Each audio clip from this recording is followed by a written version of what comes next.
Hey guys, how are you? Welcome back to Snes Life. Right, okay, so if you've never seen a Snes Life video before, then what this is just a general casual kickback vlog. So if you want to get comfortable, grab a drink, grab something to eat, chill out, listen to me chatting on for about an hour or so. It should be interesting. So I'm going to be covering E3, going to talk about games I'm playing, films I've been buying on Blu-ray, films I might have seen at the cinema, also music I've been buying, and also I'm going to probably throw in the odd TV show. I think there's one I want to talk about for definite anyway. So yeah, it's just a laid back, chilled out vlog. So yeah, get comfortable and hopefully this is going to go well. Right, okay, so recently we had E3 of course, so I thought I'd do a bit of a chat about that because unfortunately I wasn't able to make videos this year for each of the conferences. I know I had a few people on Twitter asking me about doing that because they like those videos. So apologies for not doing those, but you know, it is what it is. So we had obviously Microsoft, Sony, Ubisoft, EA, and Nintendo's, well, Nintendo don't do a press conference, obviously they do a recorded video, but they all had their conferences. And I thought, honestly for me personally, E3 was a little bit flat this year. It is really at that stage now, we're just waiting for the next gen to start, so we're not really, you know, it's not really hyped up as much as it normally would be, and it was alright, I enjoyed it. I mean, I always do, I always stay up and watch the press conferences. I won't be staying up for Sony ever again because, you know, I stay up every year at 2 o'clock and the last couple of years I've been quite disappointed. That is including this year. Yeah, Sony was not great. But yeah, I watched them all. Microsoft, I mean, I won't talk about EA and Ubisoft because EA was shite. Ubisoft was hilarious as usual, was brilliant, but really it's about the big three, isn't it? So, talk about Microsoft. So this year, for me at least, I felt that Microsoft really had, it was make or break time. They had to come out swinging. They had to prove that they've still got skin in the game and they want to be a part of the industry because, as we all know, Sony are crushing them on the sales. PlayStation is dominating Xbox, and that is down to the 2013 reveal of Xbox One, where Don Matrick basically, it didn't go well, did it? A lot of gamers were not happy with that reveal about the console and the always on and the inability to share games and all that silly stuff. I personally at the time made a video. I was actually quite happy with some of the stuff. Consequently, I wasn't happy about all the not sharing games and all the weird convoluted crap they were throwing at it. So this year I felt they had to really pull their finger out. They had a lot to come back from. The sales are down. They've completely lost this generation if you want to talk about figures. Also, their exclusives, really they just rely on the same games, Forza, Halo, Gears of War, forgetting what the others are, and a couple of others sprinkled in like Crackdown, which still isn't out yet. And they had other games that obviously that are scalebound that were coming and got cancelled. So they've had a bit of a rocky road with the console exclusives. So I was looking forward to this because I was hoping that Phil Spencer wasn't all talking. He was going to come out strong and he was going to, you know, come out game after game after game. And that's what he did. He came out on stage very, very bit of positive. I felt that the conference was easily the best one of all of them. It was very slick, very fun to watch. Lots of games being announced. Admittedly, a couple of exclusives. A lot of it was world premiere, and you know they're always a bit tenuous. Microsoft, they throw the word exclusive around quite a lot when in fact it's not actually exclusive to Xbox, or it's a timed exclusive. But it is what it is. They've had a lot of great games. I was really quite impressed with the conference. It moved along at a nice pace, and it was fun to watch. And it showed that Microsoft really are still focused on the Xbox division. They do want to come back and be successful, which is fantastic. As a long-term Xbox fan, I'm very happy about that. And of course at the end of the conference we had the Cyberpunk video, and of course Phil casually mentions that they're deep into development of the new Xbox consoles, and that's plural, consoles, not console. So there's this the codename Scarlet apparently, and there's rumours that it's going to be like a family. So I'm assuming it's going to be like, I remember back in the early days of 360 they had the different versions. They had the I think they had one without a hard drive at one point. They had a 20 gig model. So I'm assuming they're just going to offer tiers, and they're all going to be backwards compatible with Xbox One games because it's all PC off the shelf stuff. So I'm assuming it's going to be pretty straightforward to continue doing that and have a family of Xbox machines. I just hope they don't have too many because it could get a bit too much and could cause confusion with the average consumer. But I think they're on the right path. They've nabbed up, well, they've got 5 new studios they've brought under their wing, one being Ninja Theory, which I'm personally very happy about because they're a great developer, which is, you know, absolutely fantastic. And it looks like Phil's on the right track. He wants to take Xbox back in the position it should be really, and be a strong competitor, if not a leader in the industry. So yeah, very happy with Xbox. I thought it was fantastic. And I look forward to next year when hopefully we'll get to see the first glimpse, or at least tech specs or something. I'm assuming we're probably going to see hardware for the new system, and it's all going to be explained, and probably better than the way it was explained by Mike Ybarra and Don Mattrick back in 2013, because that was a shit show. Then of course we had Sony. As I say, I didn't like the press conference much at all. I personally felt that the conference was a bit amateur. The way they began was, it was all right for the people that actually there at the event, but for the rest of us streaming it and watching it, it was just weird. You know, we had this bit where they did the Last of Us 2 demo, and then they had to shuffle everyone out to a different room, so they just cut the camera over to that annoying bloke who I don't like. I can't remember what his name is. Irritating bloke from Sony, who hosts all the panels and things afterwards. He's just cheesy as hell. So he's chatting away, and then was it Sean Naden? I was trying to think what the bloke's name was now. Sean Naden, head of Sony PlayStation division, who took over from Jack Tretton, who was the best ever. He was amazing. He definitely ain't no Jack. It just, I've got to be quite honest with you. It felt very pretentious, this conference. It felt like the old days of Sony in the PS3 days, when they really had a total arrogance towards gamers and towards the industry, and they were like, we are the best, you will pay what you have to pay to be with Sony. You know, remember the price of the PS3 at the time. I personally didn't think it was extortionate because you had a Blu-ray player in, but that's beside the point. At the time, they were pretty much confident off the back of the PS2 that people would just pay what they got to pay. And I think it was Ken Kutaragi said at the time that, you know, if you can't afford it, get a second job, which is the most ridiculous thing to say to a consumer. But whatever. But yeah, I just felt they were quite poncy, a bit arrogant, a bit of their own arse, that's to say where I come from. So I wasn't very impressed with it at all. It's, you know, it's like basically they came across like professional wine tasters or foodies, those kind of people who are very, very snobbish. And it didn't sit well with me at all. I was very unimpressed. But that aside, the actual games that they showed, Last of Us 2, obviously looks fantastic. I'm not convinced that's on PS4. I'm convinced that's next gen. It might be cross. I mean, you know, it might be that it's on PS4, but it's down-res quite a lot, and it looks a lot better on PS5. There's more of a chance of that, I think. Ghost of Tsushima from, I forgot the name, it's Sucker Punch. Of course, the Infamous developers. I love the Infamous games, so I was excited to see that. It didn't really explain what the actual gameplay and the actual story's about. It was a bit of an odd demo, but I felt that it was enough for me to want to play it. Yeah, the graphics were fantastic, and yeah, it looked really good. It was interesting. Then they also had Spider-Man, which continues to look fantastic. Very impressed with that game. And the other one was Death Stranding, which I don't give a shit about because it does nothing for me at all. I just don't get it at all. Kojima's not for me. Yeah, Metal Gear 1, great game. Or Metal Gear on the PS1, should I say, because it was on the NES and the MSX. But yeah, yes. But Sony, yeah, bit of a crap conference. Not impressed. Obviously, they ain't going to show any new games.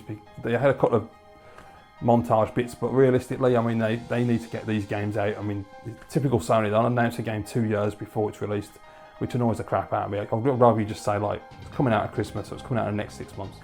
Much better. Nintendo, yeah, I watched it. I turned off halfway through because they just went off on one about Smash Brothers, and it was just Smash Brothers, Smash Brothers, Smash Brothers.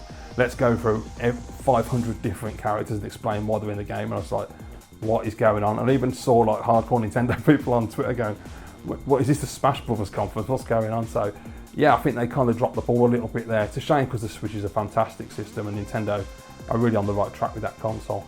But yeah, for me, Xbox kicked ass, won E3, and let's just hope that they follow through with it next year and subsequent years after that, and that the new Scarlet range of Xboxes are really, really cool. And I'm kind of in the point now, it's like, well, what can they actually offer us? Because yeah, they'll have graphical upgrades, but it isn't going to be massive now with 4K and HDR, and the quality of the game. I mean, you saw Last of Us. With games like that on PlayStation and Xbox, you can have equivalent. There isn't a whole lot they can really do now. Well, I assume there's not a lot they can do unless we get to that uncanny valley level, which we probably are going to get to that stage. But I don't know. I'll be more interested because I think they'll probably aim more for services or what they can offer the consumer to get them to go to their system. You know, I do feel at the moment that console exclusive, I've always been like, we need to have exclusives. It's essential for consoles to drive sales because it gives people a reason to own a particular console. But the more time's gone on, this generation in particular, I felt like, well, what's the point really now? I don't feel that it's actually necessary anymore. I feel that instead of having console game exclusives, what they should have is service exclusives. So like your Xbox Live and your PSN, just make those services offer different things. And then the consumer can choose if their friends are all on Xbox or PlayStation, they'll go there anyway. But if one of them offers a better service, whether it's cheaper, you get more for your money. You know, Xbox seems to be doing great strides at the moment with Game Pass. So yeah, I think that's really the path they should be going down. I don't really see that console exclusives really matter as much as they used to at one time. You know, back in the 16-bit era, they were really important. You know, you had two consoles with lots of great different exclusives, as well as having the same game but being completely different on the two consoles. Nowadays, they're essentially the same architecture and hardware, so you don't really get that. So there you go, that's my thoughts on E3. Right, now I thought what we do next is we go and have a look at some Blu-rays I bought and talk about some film. Right guys, so let's talk about films. So first of all, I've just got to say there will be spoilers, so if you don't want spoilers for any of the films I'm going to talk about, skip forward, there are timestamps in the description below. So first up, I want to talk about Jurassic World Fallen Kingdom that I saw at the cinema the other week. So yeah, what to say about this one? Well, I have seen Jurassic World, do own it, got it on 4K, great transfer, beautiful HDR, really enjoyed the film, a lot of fun. Do like Chris Pratt, he's absolutely brilliant. But the Fallen Kingdom, I went in there expecting more of the same. I was thinking this is going to be really fun. And the film started, and the opening sequence is absolutely fantastic, quite dark, quite a horror vibe going on. I'm thinking, yeah, this is good tone, I'm going to enjoy this. And basically the trailer spoiled the majority, like 95% of the film, so I knew exactly what was coming, and anything I didn't know what was coming was very predictable and pretty obvious what was going to happen. And I've got to be honest with you, for the first time, for me at least, because you know I usually just go to watch films and just enjoy them or don't like them, and if I don't like them, I don't like them. But I don't overanalyze films or anything. But for the first time I was sitting there predicting what's going to happen, thinking in my head, oh, they're going to do that next. Oh yeah, they've done it. Oh Jesus Christ, why are they doing that? Oh look, they're doing another nod to Jurassic Park. It's just like, the one that really pissed me off, and it was literally saying the audience is stupid and knows nothing, and there haven't been 3 Jurassic Park movies in a Jurassic World, so we've got to make sure that people know what's going on. And I was like, oh my god. It was when the main villain comes down the stairs at the beginning, and Bryce Dallas Howard is looking at a painting, and he has to just point out that that painting is of Attenborough, or I can't remember what his character name is, but he has to explain that that's the guy who invented Jurassic Park. And it's like, no shit. It's like, did you really need to? It was just so badly done, though, the way it was executed. It was awful. So yeah, I mean, I thought like she'd know that. You know, everybody knows about the dinosaurs. Everyone knows about Jurassic Park. Everyone knows what happened. It's like, it's really irritated me. And I just thought that the film was lazy. It's like once they get them off the island, they take them back, they start auctioning them. It got really hammy, bad acting, bad scripting. Toby Jones, his character was bloody awful. I was glad when he got eaten. It was just, it was really annoying me and painful to watch, and it was just not good enough, really.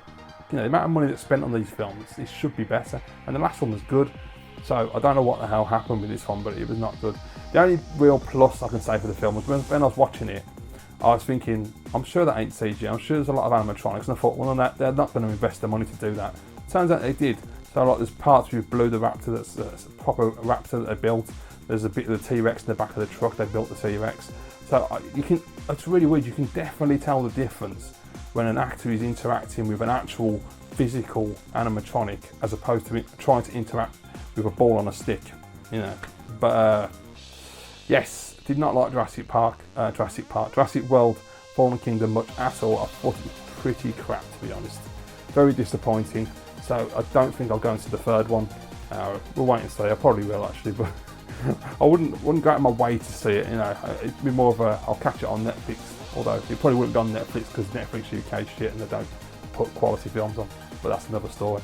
Right. So anyway, I've got a couple of Blu-rays to show you. Obviously, as I say, Jurassic World, very good, very nice transfer on the 4K. It looks absolutely fantastic. The HDR is beautiful as always. Very clean picture. The film is just so much fun. I absolutely love Jurassic World. Had a lot of fun. I'll be honest with you, the first time I ever saw it, I saw it on, I think I saw it on standard Blu-ray. Didn't like the film much at all. Then I watched it on Netflix quite a few months later, and I thought, actually, it's quite good. And the more I've watched it, the more I've liked it, and I thoroughly enjoy it now. It's just a really fun film. It's not, amazing. It's not going to have like an amazing script, but let's just put it this way: you put it side by side with the sequel, and yeah, there's a massive difference in terms of quality. But Next one is Star Wars Last Jedi. I have talked about this previously when I saw it at the cinema. I thought it was good at the cinema. I enjoyed it. There were nitpicks. I didn't like the beginning part with Poe and Hux. Still don't like that. I think it's shit and badly executed and laboured for far too long, and it just does not work at all. It's bollocks. Other than that, I watched it on 4K, and yeah, it's crap. I don't like it. I'm really disappointed. You know, I love Force Awakens, love Rogue One.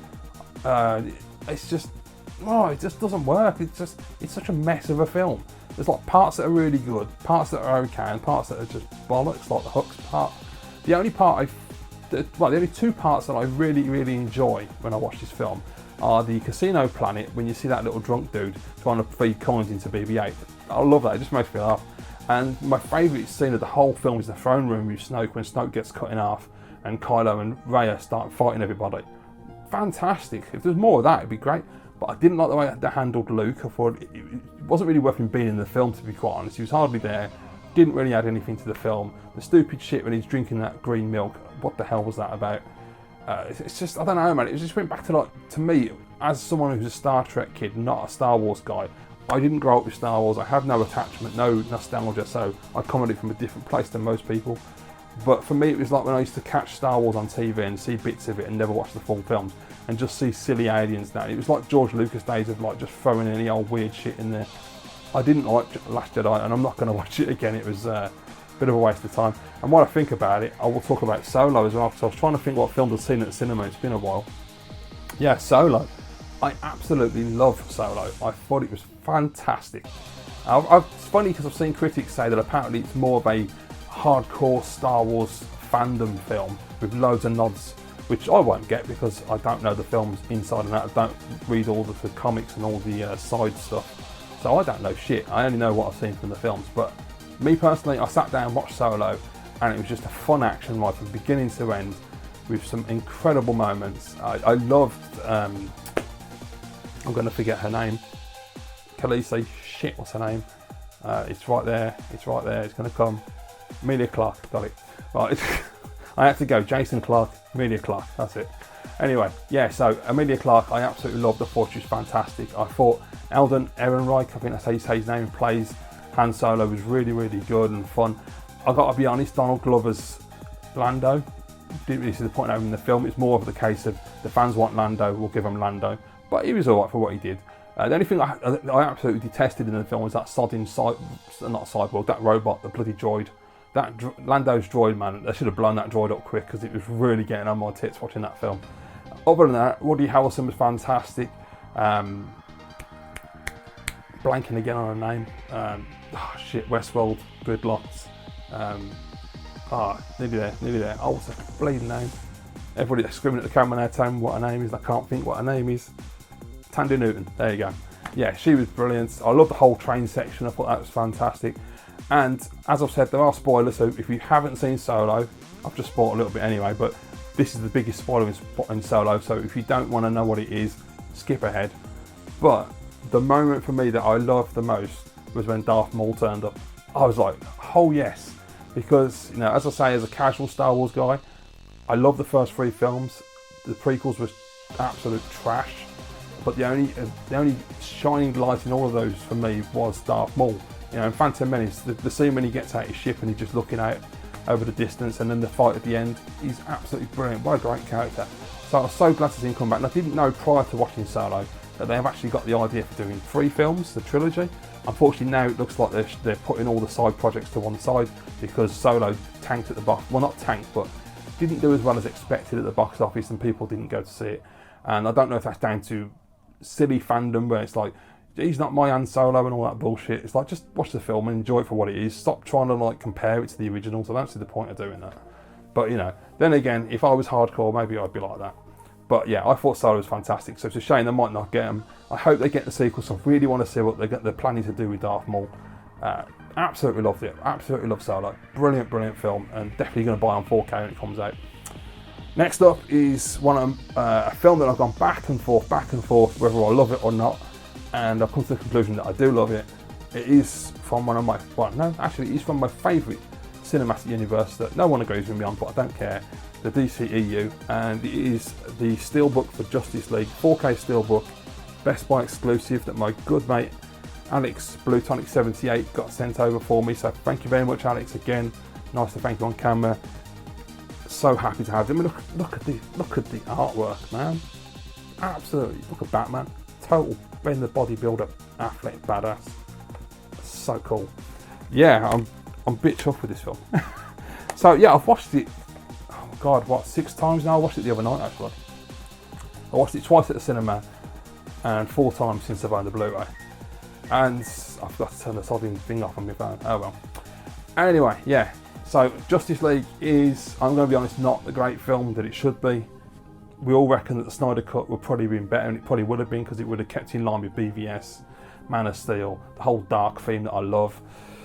But I still really like it, even though Joss Whedon got his hands on it, and there's all the things that have gone on with Justice League. I still really enjoy the film. There's a lot to love about it, and not much to really hate about it for me personally. I love all the action set pieces. I love the opening sequence with Batman on the rooftop and the Power Demon. It's just when the guy he throws his bag down, opens the door window, and you see the reflection of Batman in the glass. It just never gets old, that doesn't. It's so cool. And he's flying around holding on to the Power Demon. It's just brilliant. Jeremy Irons is amazing. Wonder Woman's fantastic. Cyborg's my favourite character. I love Ray Fisher in that role, and I hope to God, because who knows what's going to happen with the DCU in the next week, then on the next month or next year.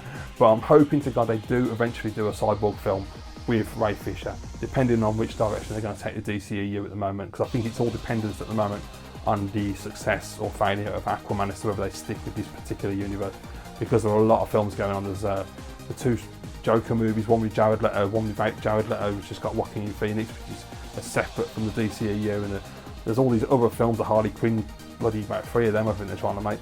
There's all different films they're trying to knock out. So I hope it seems like Walter Hamada at Warner Brothers is trying to get it on track now, and they seem to be going in the right direction, so I hope they do. But yeah, I absolutely love Justice League. The only thing I hate about Justice League is the Flash. I don't like Ezra Miller's Flash much, and I don't know if that's down to his performance. I think part of it is, or if it's the character way it's written, it's probably that as well. It's probably 50-50. But I don't like the Flash. The Flash just annoys me, and no matter how many times I've watched it, 6 times, and every time he's got more and more irritating. And the shot choices I don't like at the end of the big fight with Steppenwolf, and they suddenly just pan the camera over and he's just lying there on the floor like a Playboy pose, and I'm like, what is going on? So yeah, I would have got rid of the Flash or rewritten him and made him better. I didn't like Superman when he came back to life, and he was the traditional, what I understand most Superman fans wanted and like, which is the Boy Scout, all-American, truth, justice, the American way, and I've got to protect the citizens. And all that, citizens, and then he flies up, and I'm like, oh Jesus Christ, what have they done to Superman? Give me Man of Steel any day of the week. I want a mean, moody, badass Superman. I hate this soft-ass version of him. And I'm not a hardcore comic book reader or anything, so I don't know the history and all the different variations and storylines and that. I only go by the films that I watch and the TV shows that I enjoy. But for me, that is not the Superman that I like. Which is alright, because I'm more of a Batman fan anyway, so I don't really care too much. And the more I've watched Justice League, it's kind of grown on me a little bit. I can kind of accept it. And Henry Cavill is just brilliant in that role anyway. But yeah, Justice League, I'm going on and on. Justice League's great. Not my favourite DCEU film by a country mile. I'm always changing the order. But, BVS is still the greatest. I absolutely love that film. But yeah, Justice League, brilliant film. Brilliant. That's nothing. The 4K transfer is easily the best 4K film I've seen so far. It is so crystal clear, beautifully. It's got no letterboxing at all, just completely full screen, and it's absolutely gorgeous. So yeah, I definitely recommend it for that alone. And the soundtrack is really, really good as well. I've only got a sound bar these days. I don't have surround sound systems and whatnot, but yeah, awesome film.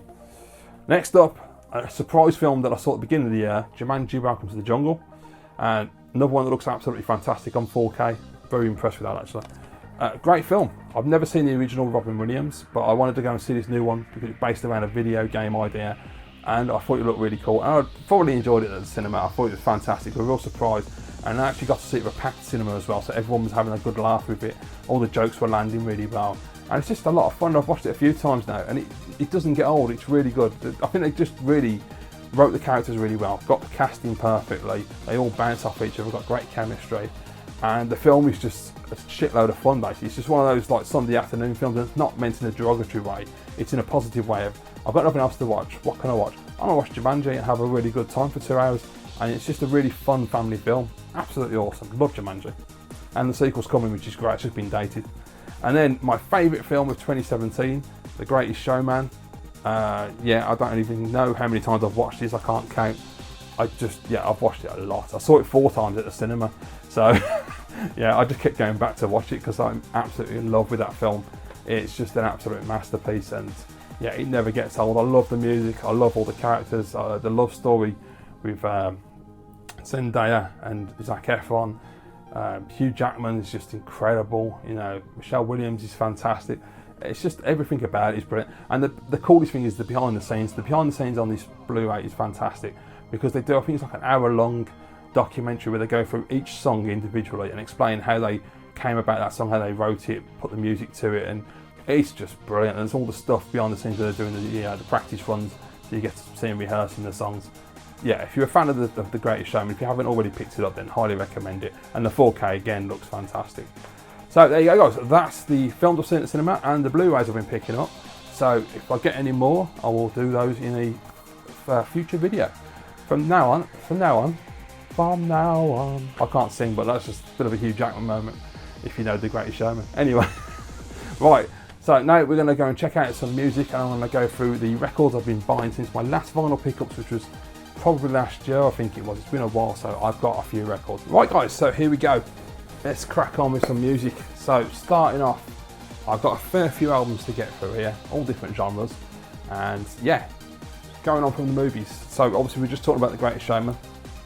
I have got the soundtrack that I picked up on vinyl. I picked it up on CD initially, listening to it in the car like 24/7. Seriously, for what, weeks on end, I just had it on constant. I absolutely love this soundtrack. The music's brilliant in this film. But yeah, the vinyl took quite a while to come out, so I couldn't wait, and I just went and bought the CD and listened to it in the car anyway. So that was really cool. But yeah, I didn't have a CD player in here as well, which I'll talk about in a bit.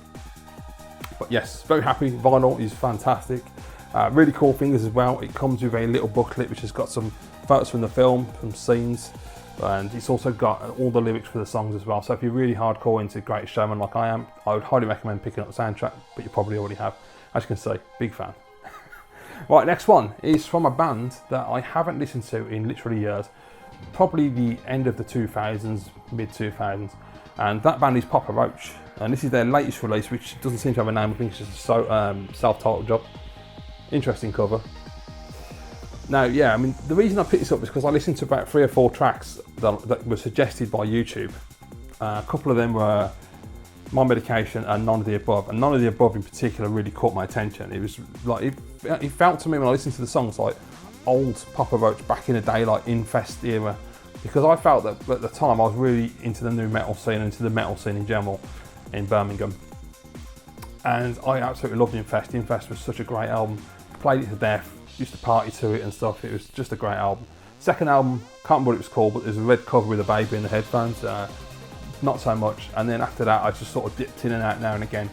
They kind of lost their way, I felt. I felt I was too commercial. They didn't really know where they fit anymore, and it never really had that impact that Infest had for me at the time. But as I say, I listened to these tracks on YouTube. I was really impressed. So I went and bought the album, took a punt. It's great. It's a really, really good album. It's proper Papa Roach. You know, real good, upbeat, grindy rock. Great album. Well worth listening to. It's not metal either, by the way, for anyone who doesn't like metal, like Alex, Blue Tonic 78. This is basically hard rock, is what it is. It's not metal, but it was just classed as new metal at the time. Anyway, next up is debut solo album from Liam Gallagher, As You Were. Fantastic record. Really glad I picked this one up. I've never been a massive Oasis fan. I've dabbled. I had a mate at the time in the 90s who was really into his Britpop, and I was into West Coast hip hop at the time and R&B and all the American stuff. So I used to get like little influences of bands like Cass, Kula Shaker, Oasis, Blur, and a few others that he was into. But I never really got into it myself. And of course, most people, as we were at the time, the pop charts were dominated by Blur and Oasis, so you couldn't really escape them. And I've always liked Liam Gallagher and Noel Gallagher, and I love Liam's voice anyway. I think he's just fantastic. But yeah, a really, really solid album all the way through. Not a single track that I don't like, which is a good sign for an album. I love it when you can just buy an album and you don't hate a track, so you can just literally just put it on, let it play through, and really you have to do that with vinyl anyway. You can skip tracks, but it's a bit of a pain in the ass compared to a CD, isn't it?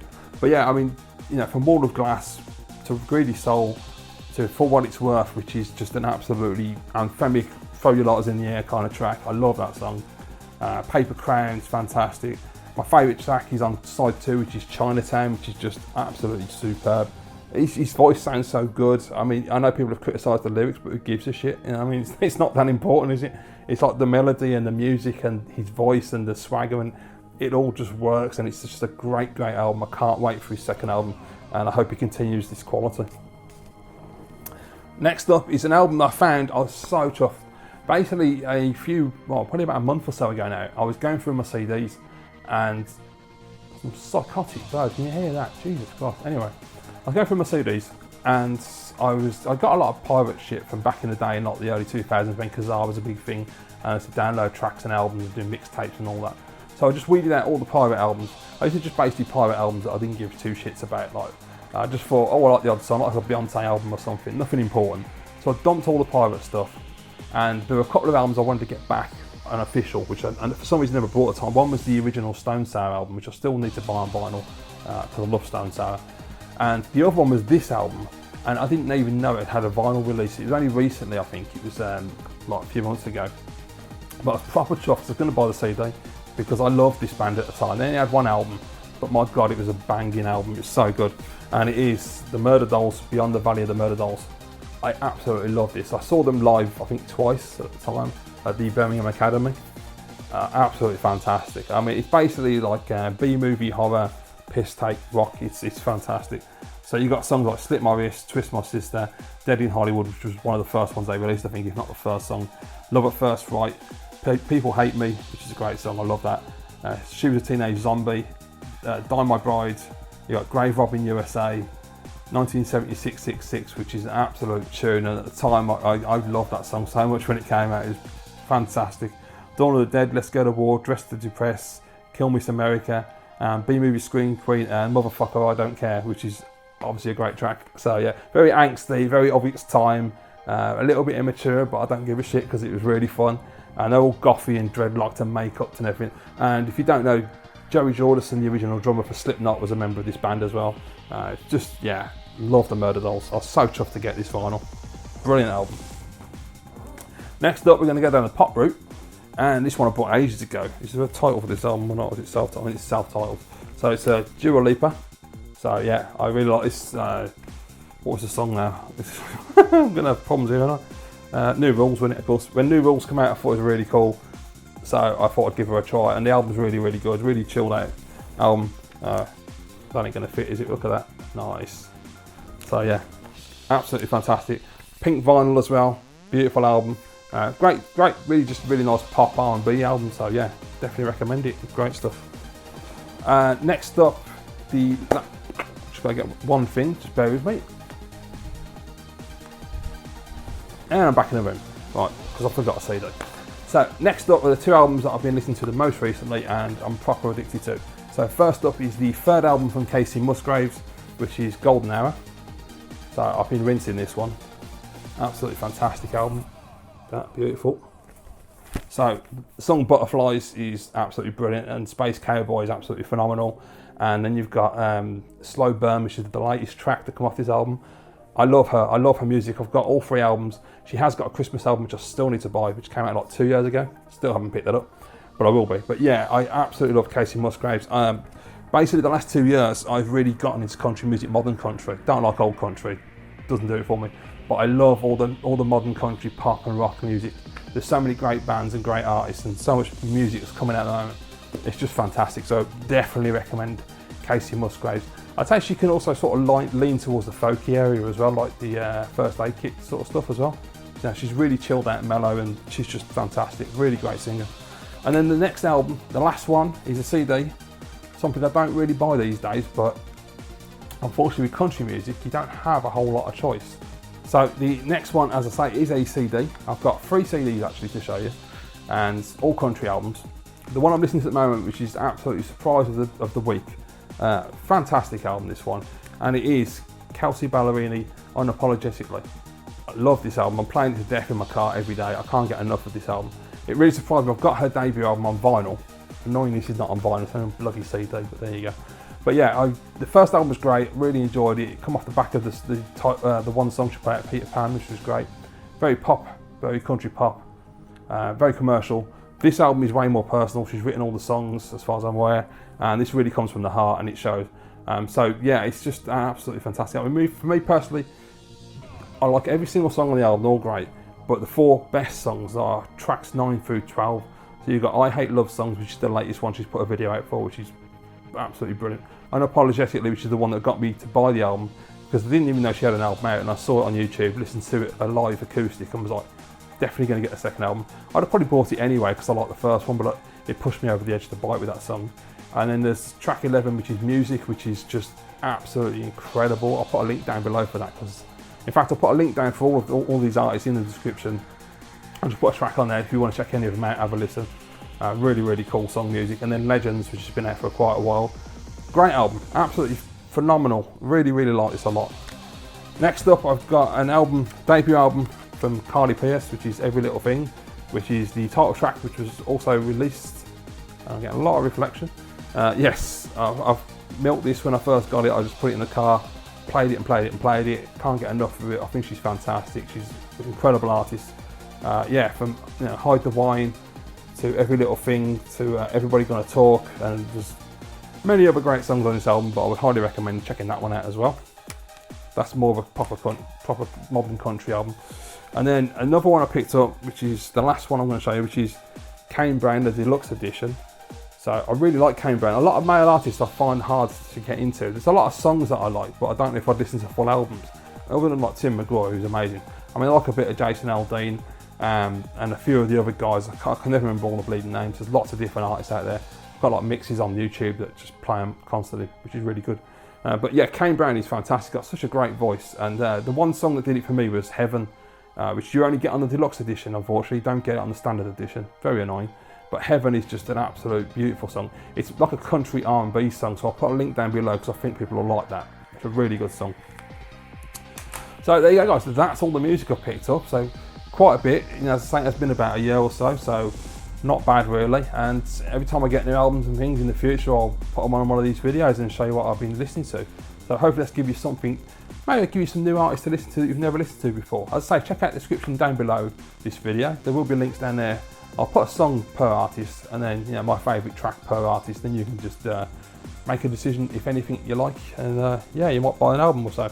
Right, next up, the last part of the video is going to be all about retro games. Yay! Right guys, so here we are in the game room. Okay, so I'm going to show you some Super Famicom games I've been picking up. All great games, stuff I've been playing a lot of, having a lot of fun with. So first up is absolute classic. That is of course Street Fighter 2 Turbo.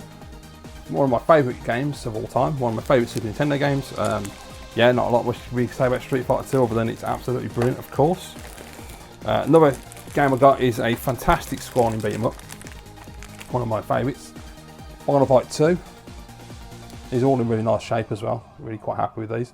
Yeah, I love Final Fight 2. I've never actually finished it. I've been trying hard, but I can't beat the final boss, but I'm going to keep going at it because it's so good.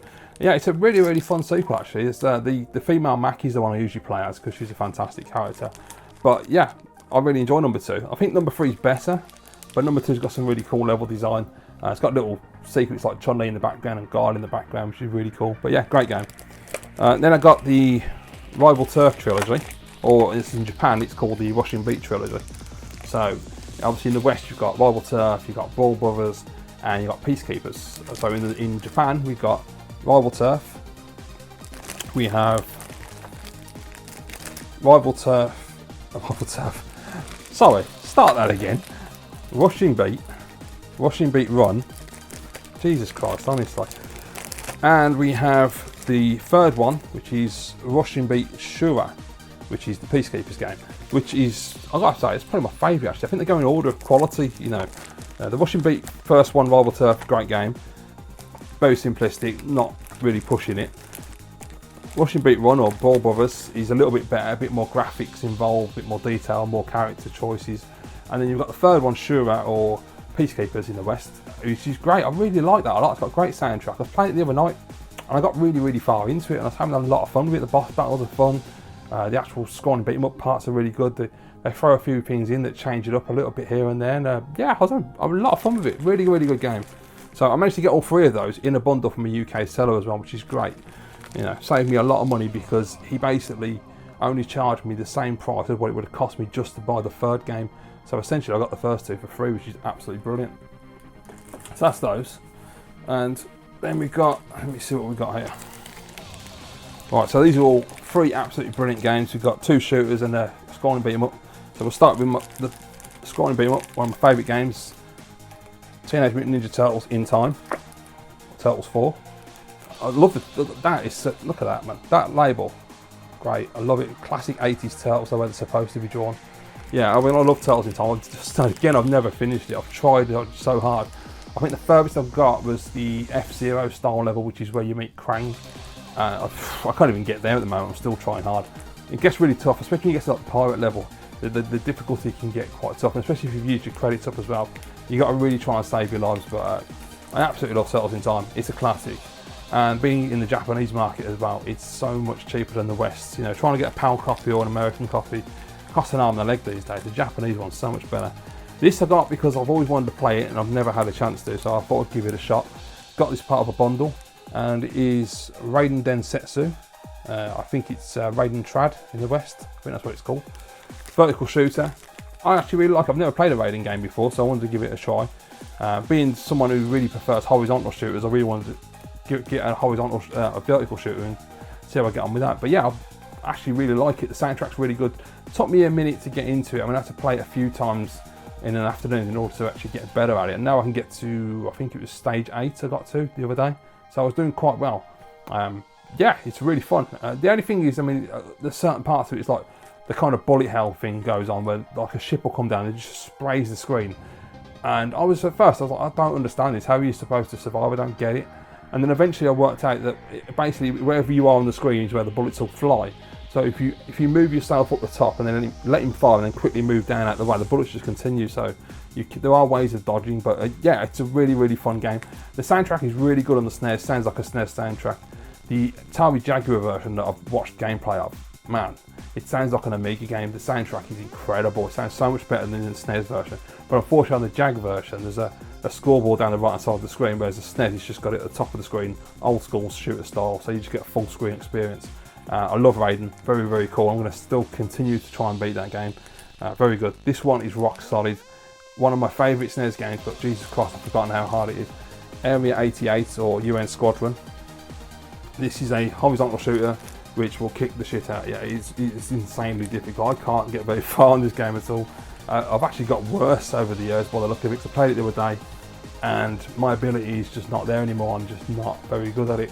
But again, the game is so good, it's iconic. I love the soundtrack, is fantastic. The graphics are beautiful, so bright, so colourful and vibrant. There's so much detail in the background, so many enemies, and it's just like the one level, the famous level where you get the stealth bomber. It just looks great, all the lighting effects and everything. Fantastic game, love the UN Squadron or Area 88. Right, I've got 3 more to show you. And what we got on these ones, oh yeah. So, one of them I'm very, very happy to have gotten because yeah, it can get a little bit pricey at times. And I managed to get a deal from a guy in France and save me a few quid, so very chuffed. So first up, I'm going to talk about the last Sunday just gone. How annoying. Last Sunday just gone, up in Bristol, which is the closest city to me, there was a game market that was, it's run by the same guys that do like Blackpool and all those events as far as I'm aware. And yeah, I thought for the first time I actually will go to an event. I was very nervous, very anxious about it, but I went anyway. Luckily my good friend Gashead Steve, he took me up there, so that was really good. That made it a lot easier for me. So yeah, I went with Steve and we went up to the Bristol Game Market and it was really fun. It was really good. There's videos online. I saw a couple of people there, Metropolis and his mate Steve. I met Big Mike, Further Do Retro. Really, really nice guy, Mike, him and his mate as well. I think his name is Marcus. Yeah, really nice guys. I had some great conversations with some great people. Loved the market. It was a really good experience. If you are in the Southwest, then if they do another one, I'd recommend getting up there because they had a lot of stuff. A lot of PAL stuff. The Japanese stuff, they really didn't have much. I only picked up one game, but it was a classic, so I don't really mind, which is Donkey Kong Country. so I had to get that. It's only a £5, so why not, you know. There's just one guy selling Japanese stuff. He had a load of box stuff. All the box stuff's cheap, but I'm not getting involved in the box stuff. I'm sticking to carts. It's a lot easier for me. You know, it's all about playing. It's all about keeping the cost down. And he had a load of loose carts. I had a look for them. Majority of them were yellow and manky. This game is not clean at all. It looked alright until I got it home, and then I took it apart to clean the board, and Jesus, the inside of the case was covered in shite, and it was grimy on the outside, so I'll give it a thorough cleaning all the way inside and out, and it's working a treat now. But yeah, absolutely brilliant. But yeah, go and check out Metropolis and also Further Ado Retro. They've both got videos on their channel when we all met up and everything, had a chat, and of the event itself. So if you want to see what the Bristol game market's like, I'd recommend those guys. There'll be links in the description for those videos. Really nice guys. Next one I got was part of the bundle I got Raidens with, and it had 2 bundles of 4 games, and the one bundle had Final Fight 2 and a load of games I wasn't interested in. So I said to him, is there any chance you can give me the other bundle that I do want and put in Final Fight 2? And now he had on there, he had Darius Twin and he had this game, and he said, yeah, no worries, just which one do you want to swap it with? So I swapped it with Darius, which was a mistake, because I got this one instead. And the reason I picked this one up, I'll just show you what it is. It's Blazon, and I picked this up. It's a horizontal shooter, like basically an R-Type rip-off, but not a very good one. I picked it up because I wanted to get the one that I thought if I didn't like it I could sell on, because I looked on eBay, there was only one copy available on UK eBay, so I figured it makes sense that I can get a decent value for it if I don't like the game. It is crap, it's not very good. I think Darius is a better game, but there you go. But you know, it's alright. I'm not going to bother selling it, I'll just keep it in the collection and maybe play it someday. It's just a very piss-poor attempt at an R-Type clone. And the last game to show you is one of my favourite games on the system, an absolute classic game. A game that I grew up on the Commodore 64 and the Commodore Amiga, and the Super Nintendo game is fantastic. A few months ago now I put up a video where I completed the Mega Drive version of the game, which I was very tough to do because it was hard as hell and it was a lot of fun. I'm going to beat the Super Nintendo one, I still can't do it, but it is Super Toy-Con. Absolutely brilliant game, and you know, you have to go loose cart, because to buy a box copy from Japan is basically impossible unless you're rich, because at the least you're looking at £300, and I've seen somebody asking £1,100 for it. It goes literally from 300 to £1,000. It's insane, just for a box and a manual in Japanese. So yeah, so yes, very happy with this. The cartridge is considerably cheaper. I mean, much more reasonable pricing, but yeah, look at that, fantastic artwork. Absolutely great game, brilliant, fun run and gun. You know, if you loan Toy-Con, it's fantastic. If you don't, check it out, it's great. I've got a gameplay on my channel actually from when I had an American copy a few years back, so check that out if you want it, guys. So there you go, that is everything. That's films, games, it's E3, it's retro, it's, you know, it's all good, man. Everything's going well. So thank you very much for watching Snes Life. I know this has probably been quite a long video. I hope you've enjoyed it, and I look forward to your comments down below. Let me know your thoughts, guys and girls, and I will see you in the next video.